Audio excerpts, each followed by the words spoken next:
Hello, everybody out there. Kind of a terrible clap to start off the video, but it is what it is. There's no editing these videos, so it's going to stay that way. So the idea for today's video is is there an ideal parenting style / just ideal parenting style? So, excuse me, I don't really want to go over all the different parenting styles. One, because I think it's boring, and two, because I really don't care. I think that there are two main ones that I see, at least in the US, Western culture.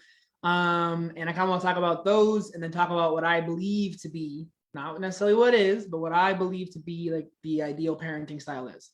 As far as where my background is coming from, I don't have like my own flesh and blood children. I was in a long-term relationship where my significant other did have a child, and she was between the ages of 7 and 10 during that time. So it was a few years there, and I definitely tried to play the role of a parental figure. So I kind of learned over that time the things that I thought were good to do and things I thought were bad. Excuse me. So kind of delve into it. The first parenting, so I was kind of giving that background of like why I feel like I have an idea of what the fuck I'm talking about. So the first parenting style that I feel like is very, very common. It's actually the one that I grew up with. It's the first one that I tried using when I was parenting. Was a very authoritative style. And authoritative parenting is literally just the idea of I'm telling you to do this, so do it. No explanation necessarily. Sometimes I'm sure you're going to get it, but usually it's just I'm telling you to do this. This is the way it is. Sucks to suck. Figure out your life, and that's it. I'm not saying that your parents don't love you. I'm not saying, sorry, I guess I should be saying, I'm not saying that you don't love your kids. I'm not saying that you don't care about them, but I am saying that it is a parenting style where it's a very much so this is the way it is, very old school, very traditional. And again, like I just said, it's kind of like one of those, if you don't like it, it sucks to suck, and it's still going to be that way. And then on the flip side, we have people that are literally the exact opposite, and they are their kid's best friend. And you see that on fucking Facebook and other shit where like, I'm my kid's best friend, or my kid's my best friend, and that's fucking stupid. So it's the exact opposite. It's the polar opposite. I dislike both of these styles, but I overly, egregiously dislike the parenting style where we're best friends or friends, because I don't think that as a parent, you should be being your child's friend. I really do not. I do not think that it is a healthy relationship dynamic. I don't think that it is you being a healthy adult, because if you are considering your child to be your friend, you need more fucking adult friends, if I'm being 100% humble, honest, hard truth bucket.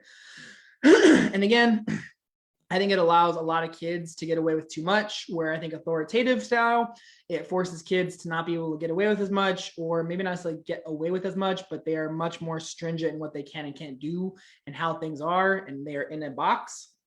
That was kind of a weird box, but it was a box.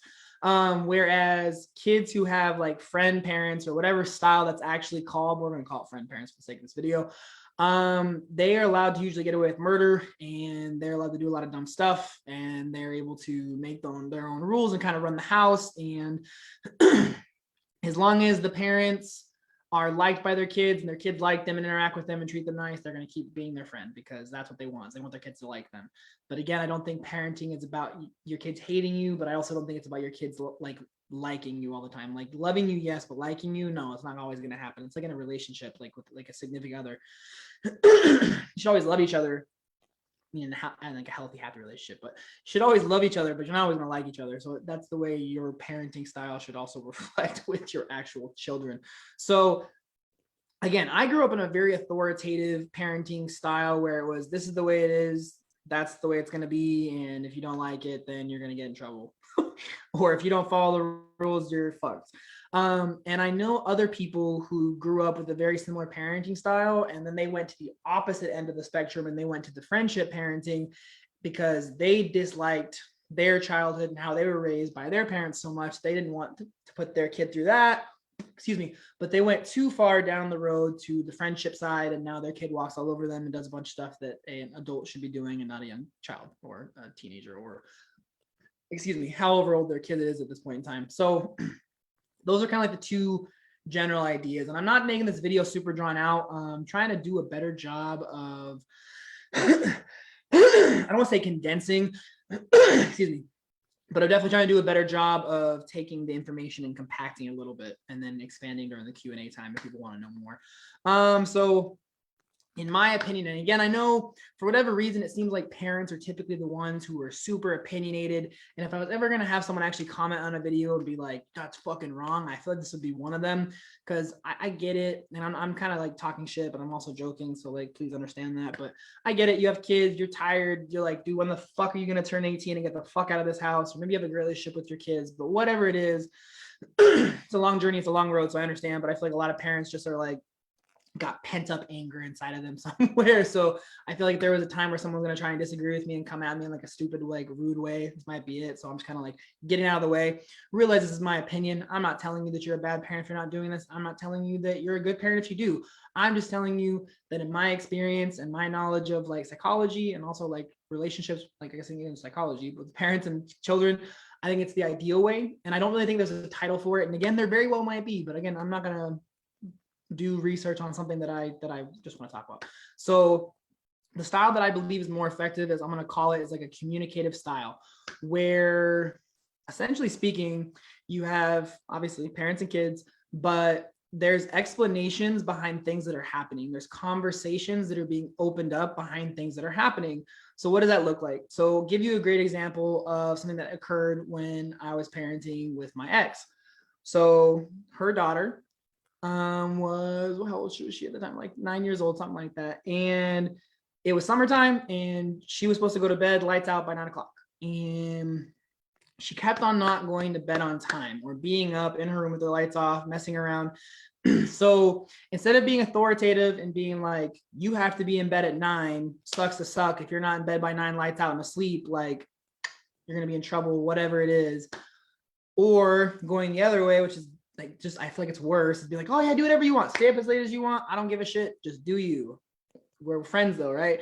So I think it's finding that middle ground of communicative. So it was asking her like, why are you staying up, what's going on, and like opening up that conversation and really letting her know that we both cared about how she's feeling, care about her thought process, and she has like valued input to add to a conversation. And it definitely opened her up.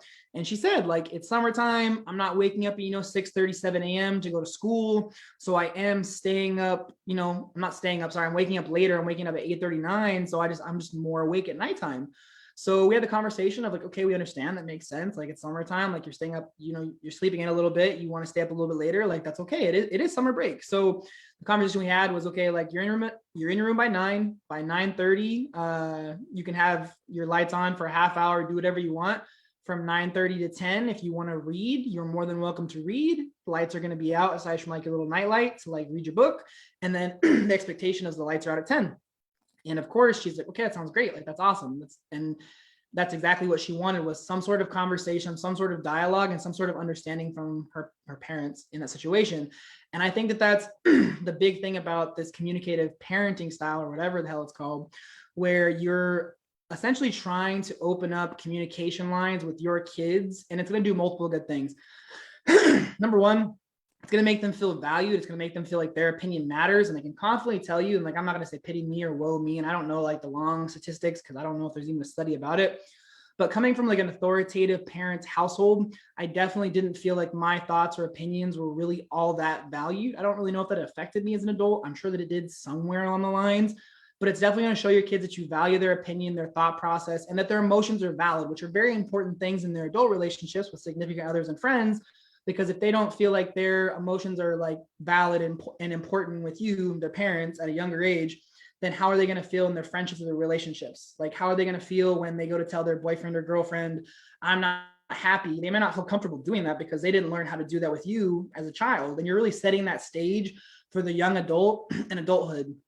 And I think the other real big benefit of it is you're showing healthy communication as well. You're showing your kid how to communicate healthy with other adults. And I do understand that like if they're like 4, 5, 6 years old, like, yeah, that might not be like the best way, because they might just be hell-bent on what they're doing and what they want.